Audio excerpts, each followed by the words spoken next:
Pada kesempatan ini kita akan belajar berkaitan dengan prinsip-prinsip mentransfer data atau paket dari pengirim, sender, ke penerima, yaitu receiver, yang dilakukan secara reliable. Reliable artinya paket tersebut tidak hilang di jaringan, tiba di receiver tanpa ada error, kemudian receiver akan meneruskan paket tersebut pada entitas yang menggunakannya. Dalam hal ini, dari layer transport kepada layer aplikasi sesuai dengan yang tujuannya. Sesudah kita belajar prinsip-prinsipnya, maka kita akan melihat bahwa inilah transfer data yang handal.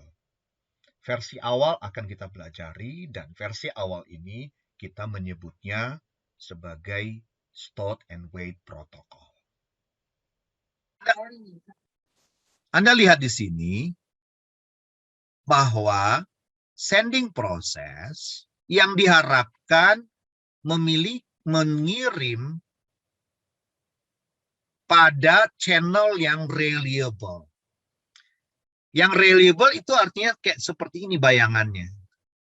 Ya. Nah, persoalannya bagaimana menciptakan channel yang reliable itu?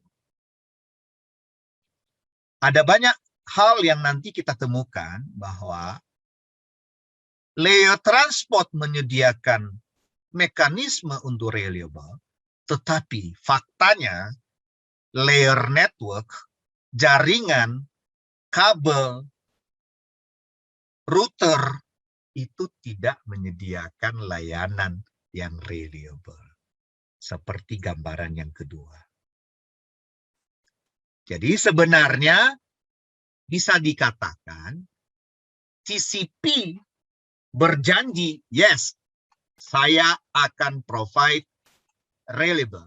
Tetapi dia harus menyadari bahwa jaringan layer bawahnya sesungguhnya tidak reliable. Nah, nanti kita bahas ketika itu menyangkut kenapa tidak reliable. Nah, layer transport TCP reliable, tetapi layer network pada nyatanya karakteristiknya seperti UDP. Gitu. Kalau saya ilustrasikan itu seperti ini. Kurir yang Nel tadi pakai reliable. Jamin Nel, nyampe deh. Tetapi di balik itu sesungguhnya dia nggak bisa jamin bahwa pesawat terbang nggak salah alamat. Di balik itu dia nggak sadar bahwa para pengangkut barang bisa sembarangan melempar barang kita.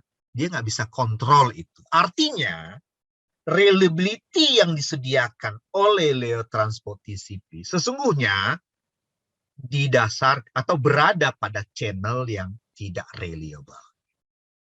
Nah, disitulah mengapa dia perlu menjamin reliability itu. Tetapi ada fakta bahwa sesungguhnya dia berada di atas channel yang unreliable. Nah, ya, kira-kira itu kontrasnya. Nah, kenapa begitu gitu? Ya, begitu karakteristik layernya. Kenapa nggak reliable juga layer bawahnya itu? Ya, dari sononya punya tujuan masing-masing.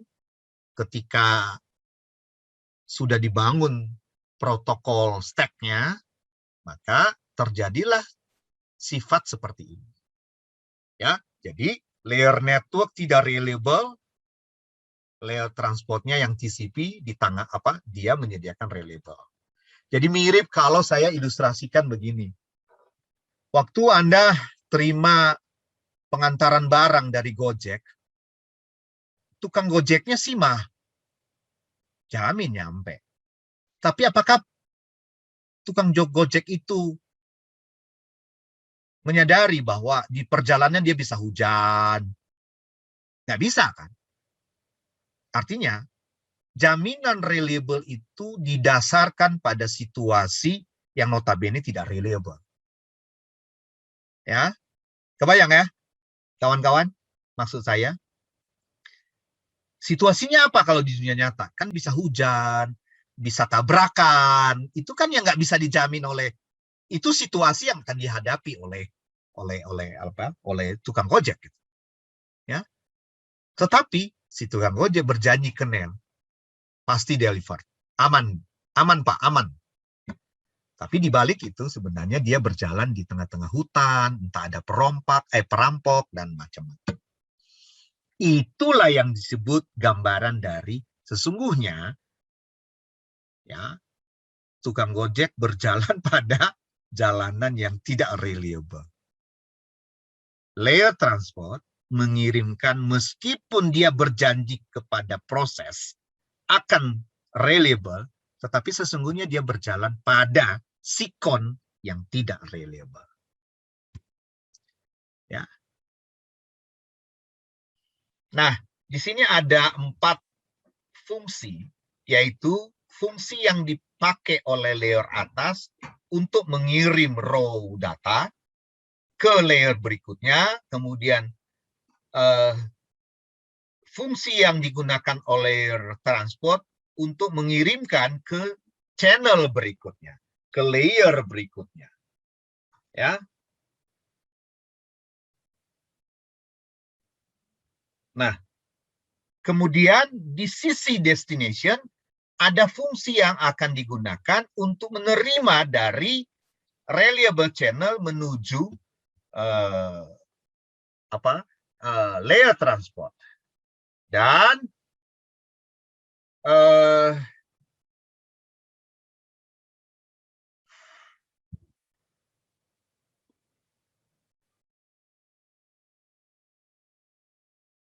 di layer transport ada juga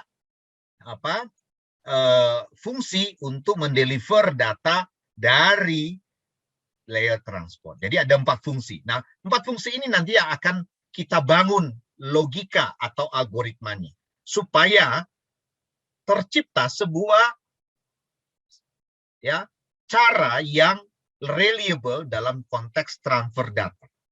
Ya. Oke, lanjutkan.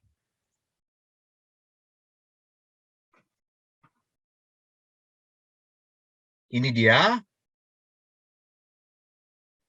Ya, tadi saya sudah jelaskan yaitu fungsi yang dipanggil oleh aplikasi.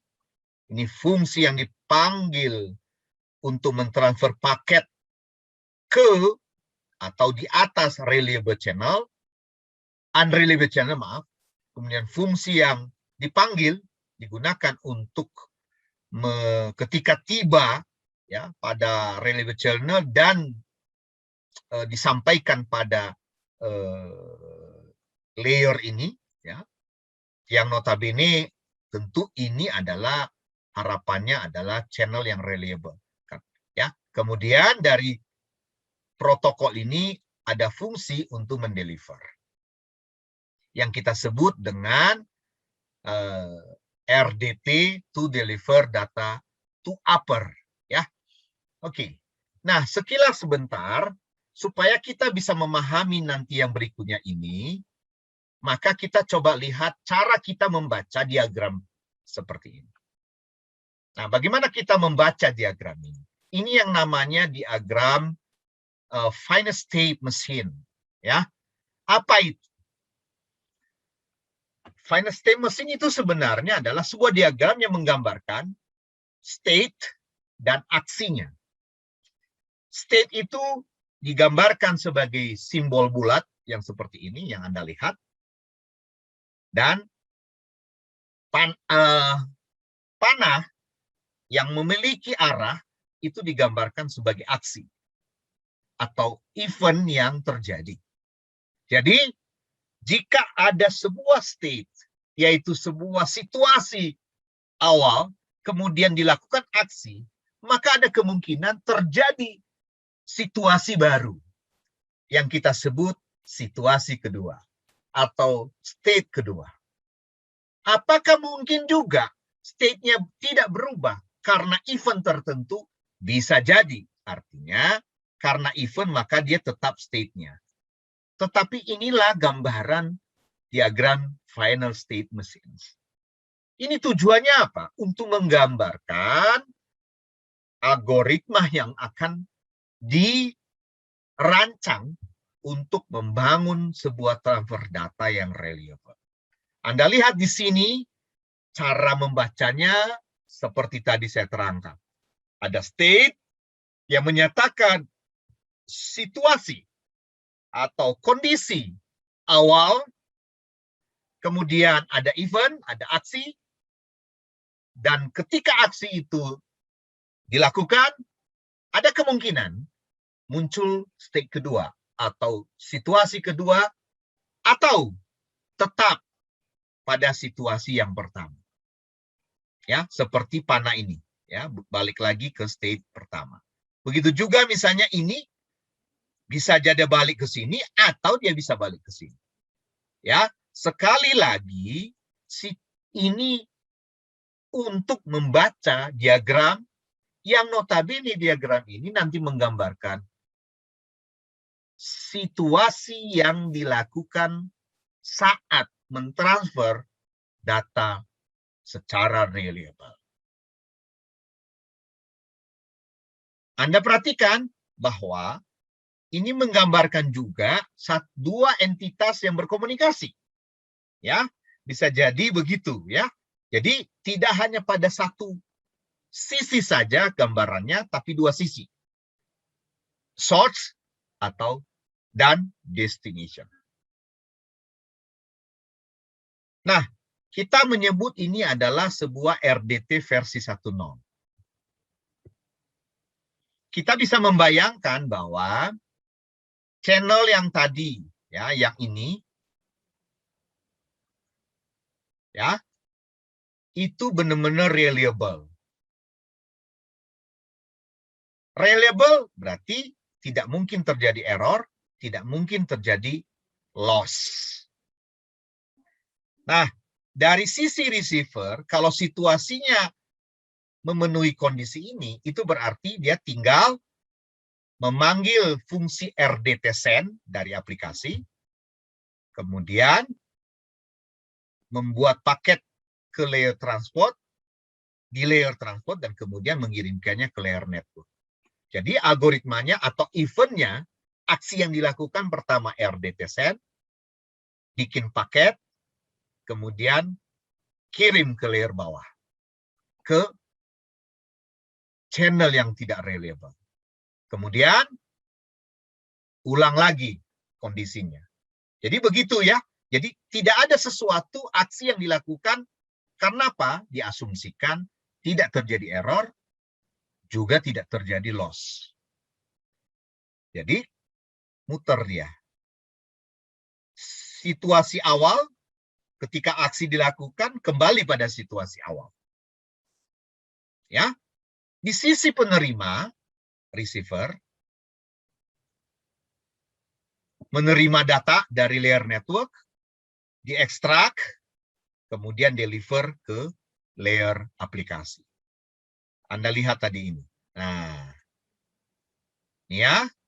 Jadi dengan harapan atau dengan catatan bahwa tidak terjadi error dan tidak terjadi loss. Ini adalah situasi ideal. Ya, dan kita menyebutnya atau kita membuatnya sebagai versi 1. Ini ideal, tetapi kenyataannya tidak seperti itu. Oleh karena itu, kalau begitu, bagaimana diagram state-nya? Bagaimana diagram state kalau mengirim? Bagaimana kalau menerima?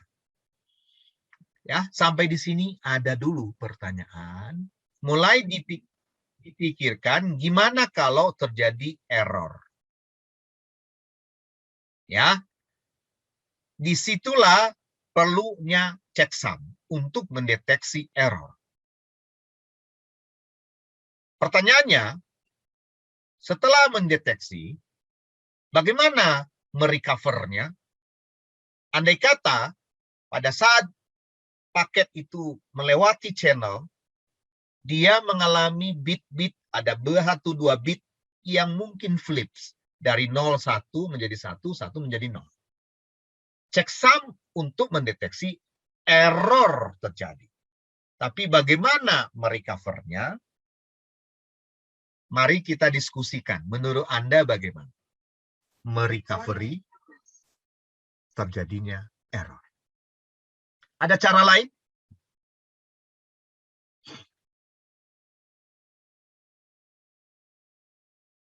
Ada satu cara lain yang bisa saja kita lakukan. Ketika menerima, ya Anda sebagai penerima barang, Anda menyatakan, wow, error, tentu perlu deteksi. Itulah gunanya checksum.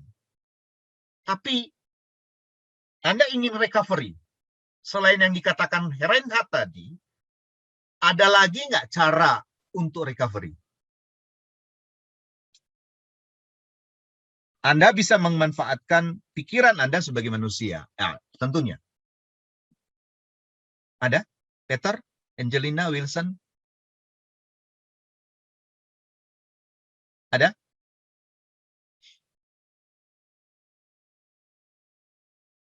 Halo, berpikir dong. Monggo Wilson. Anda terima barang dan Anda tahu itu rusak. Kenapa bisa tahu rusak? Ya deteksi. Selain yang dikatakan Reinhardt, apa yang bisa dilakukan lagi ayo untuk recovery barang itu? Simple loh. Ayo, come on. Diperbaikin sendiri, Pak. Yes. Perbaiki sendiri. Itulah maksudnya recovery error dengan cara correction. Yes, thank you Alvin. Jadi selain meminta ulang, juga correction. Cuman tentu lebih berat. Kenapa? Lebih beratnya, kalau dalam konteks pesan, itu kan terdiri dari bit. Kalau sampai sejauh ini, kemampuan untuk mengoreksi itu mendeteksi 2 bit, tapi hanya mampu mengoreksi 1 bit. Nah, bayangkan kalau terjadi koreksi errornya itu 2 atau 3 lebih bit yang error. Tentu jauh lebih simpel Lebih simpel apa? Caranya Reinhardt Wilson tadi. Ya udah minta ulang aja. Nah, ini memberi arti juga Wilson.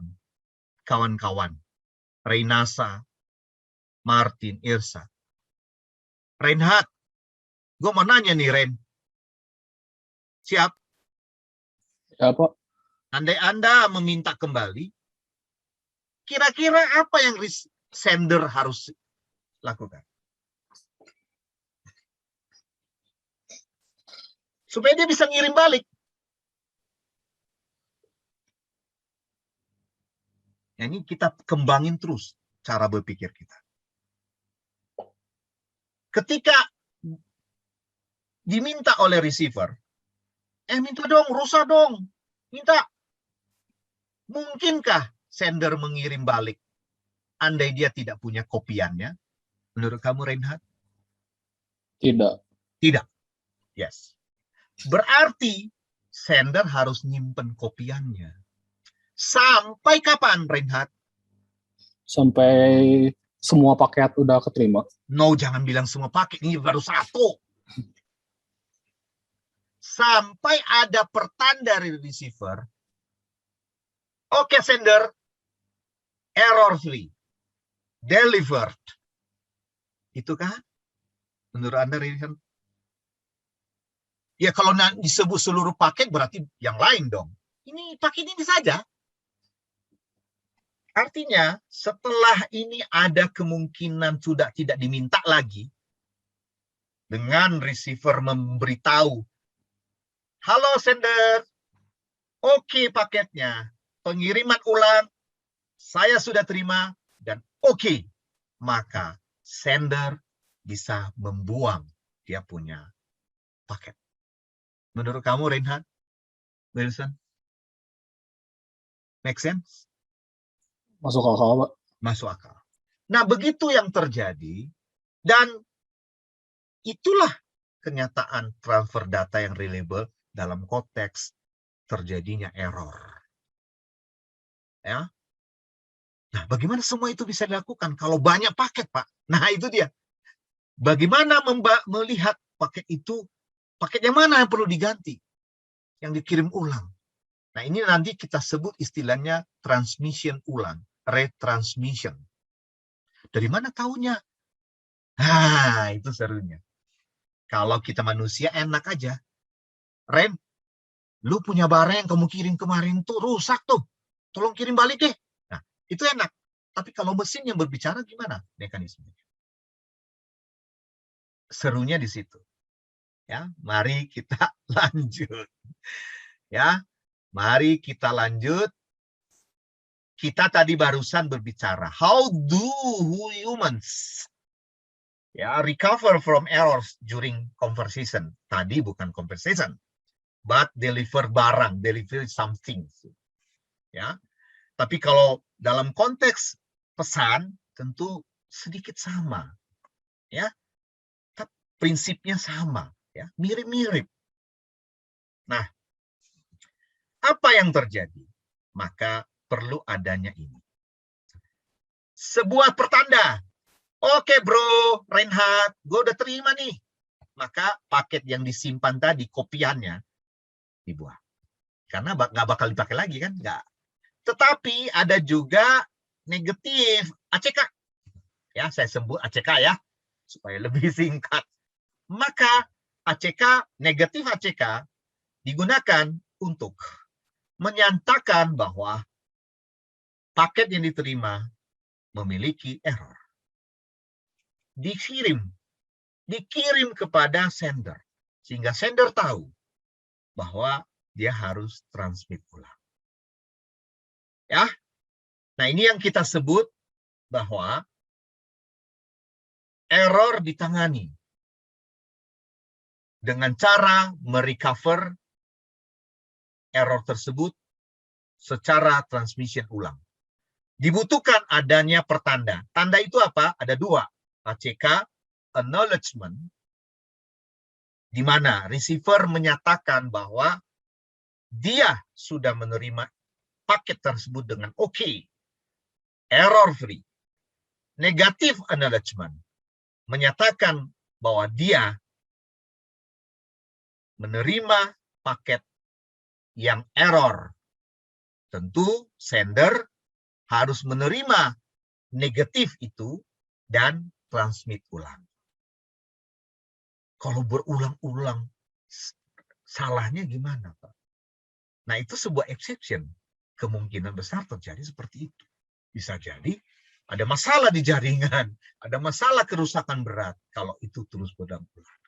Tapi setidak-tidaknya diagram state ini menyatakan bahwa itu sudah ditangani. Kalau berulang-ulang ya pasti ada handle-nya. Ada penanganannya yang terpenting. Bukan how many dia ulang-ulang. Ya. Jadi mekanisme RDT 2.0 ditambahkan dibandingkan RDT 1.0, adanya error detection dan adanya kontrol ACK dan NAK. Ini kira-kira dia punya gambaran diagram state-nya. Ya. Nah, lihat tuh. Not corrupt, maka dideliver ke atas. Jika tidak corrupt. Tapi ingat, ada ACK. Yes. Maka si ini mengirim ulang. Mengirim next paket. Andai ada ADK, kirim. Ya, kirim. Terjadi corrupt. Maka apa yang dikirim? NAK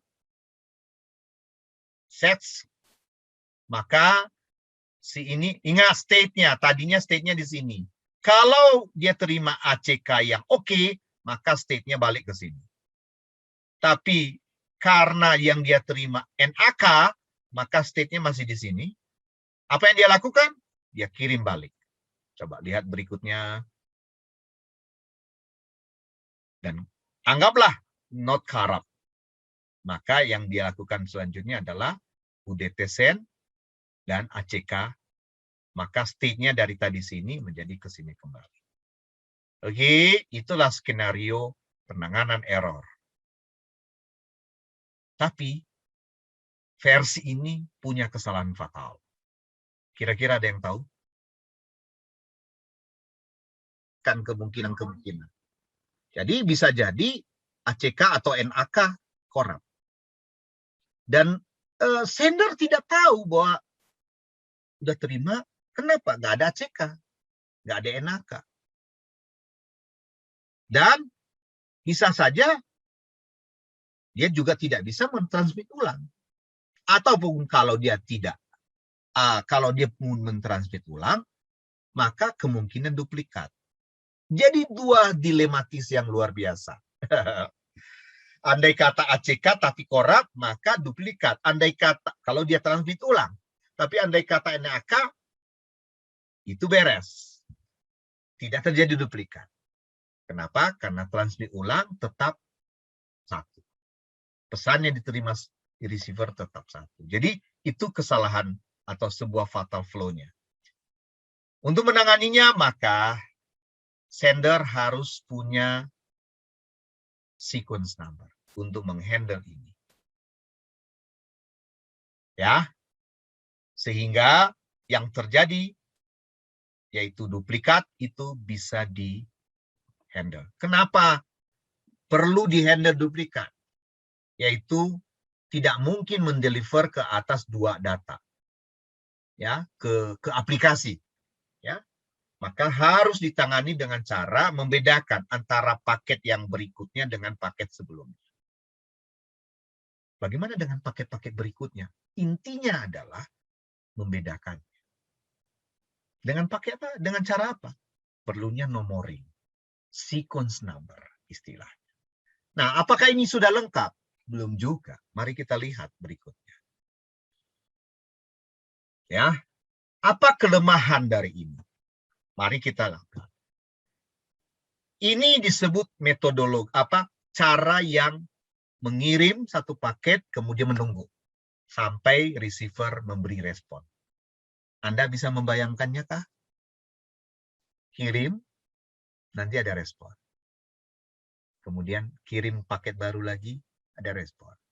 Kalau ada responnya negatif, kirim. Duplikat bisa terjadi? Bisa, tapi sudah di-handle dengan adanya nomor. Ya, adanya nomor. Nah, ini yang dimaksud dengan cara transfer data yang stop and wait. Ya. Nah, ada berbagai metode lagi untuk menangani persoalan-persoalan di versi ini. Kita tidak akan membahasnya, ya. Tapi kita tiba pada RDT 3.0, ya, supaya lebih cepat karena banyak sebenarnya. Yaitu apa? Selain error juga bisa jadi terjadi loss. Tadi kalau error maka ada ACK, ya, ada ACK. Ada ACK-nya dengan nomor. Nah, kalau udah punya nomor, maka kita bisa menentukan mana yang mau dikirim balik. Karena nomornya sudah ada. Tidak perlu lagi NAK. Itu yang ditangani sebelumnya di sini. Ya, jadi tidak perlu ada NAK. Di versi ini sudah tidak perlu lagi. Oleh karena sudah menggunakan nomor. Sudah ada ini, sequence-nya. Maka tidak perlu. Karena kalau misalnya, ya, misalnya nih ya, contoh nih. ACK 5 itu pertanda bahwa paket 1 sampai 5 sudah diterima. Jadi kalau minta ulang dari 4 ya udah ACK 3 aja sebut. Ya.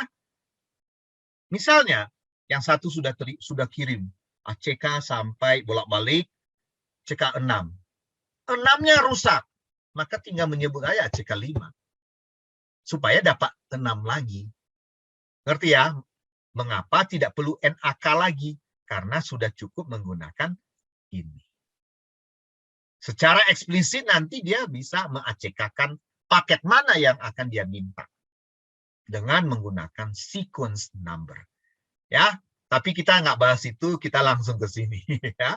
Jadi yang kita atau versi ini yang punya adalah yang sudah yang yang fiturnya adalah ada ACK, ada transmission ulang, ada sequence number. Ya tentu semua itu karena ada dukungan checksum. Ya, sekali lagi ya, checksum itu menolong protokol ini untuk mendeteksi. Urusan kita adalah how to recover-nya. Inilah versi-versi RDT-nya ini. Oke, but not enough. But not enough. Ya, ini algoritma but not enough. Ya, apa yang not enough? Nah, error dikirim ACK-nya bisa jadi tidak nyampe. Bukan kalau error ACK-nya itu berarti nyampe tapi error. Tetapi kalau loss maka tetap posisinya tidak tahu. Begitu juga kalau kirim sebuah paket ke receiver, juga kemungkinan besar kalau loss, tetap receiver tidak sadar dia akan dikirim. Dia bakal menerima. Oleh karena itu memerlukan apa yang kita sebut dengan time out. Ya, di mana waktu yang cukup reasonable untuk menunggu ACK. Ya. Andai kata sudah dia kirim, si sender mengirimkannya, bisa terjadi paket itu loss atau ACK-nya loss. Tetapi dengan cara menunggu sampai waktu tertentu, sampai waktu itu tidak ada expired, habis, maka dia transmit ulang. Dia transmit ulang karena selama waktu yang reasonable itu, dia sama sekali tidak menerima ACK. Bisa jadi ACK itu sebenarnya juga delay. Bisa jadi. Kalau delay itu berarti sebenarnya paketnya sudah tiba. Tapi duplikat dihandle dengan cara sequence number. Jadi sekali lagi, mekanisme berikutnya yang ditambah tidak perlu lagi berkaitan dengan sequence number, tapi cukup menambah adanya waktu menunggu sampai batasan yang reasonable. Yang kita sebut dengan timer atau sebuah waktu untuk menunggu balasan atau ACK dari receiver. Tentu berapa besarannya itu adalah perlu dianalisis. Nah, sampai di sini ada pertanyaan. Nah, ini kira-kira dengan RDT 3.0 lengkap sudah. Ya, kalaupun terjadi loss, misalnya ini loss, maka ada waktu time out, dikirim balik. Maka diterimalah. Yes. Oke, Anda bisa tahu ya? Oke, jadi algoritma ini sudah clear untuk paket loss. Bagaimana kalau ACK loss? ACK loss. Di sini ada paket satu yang sudah diterima, maka dia transmit ulang, tapi terjadi duplikat. Tapi karena ini paket sudah punya nomor, maka bisa ditangani. Ya, bisa ditangani karena nomornya sama kan? Nah, itulah gunanya ACK, sequence number tadi. Jadi untuk ACK loss clear. Nah, berikutnya adalah premature timeout. Apa premature timeout? Lihat sendiri. Nah, jadi ACK-nya delay. Ya. Belum nyampe, ini udah time out. Nah, kalau udah time out, apa tadi di sini? Kirim. Padahal sebenarnya bukan loss time out. Bukan loss paket ACK. Nah, oke. Jadi terjadi duplikat di sini. Ini pun bisa ditangani oleh karena apa? Oleh karena paketnya diberi nomor yang sama, diberi nomor dan ketahuan kalau sama. Maka bisa di-remove salah satunya. Ini selesai.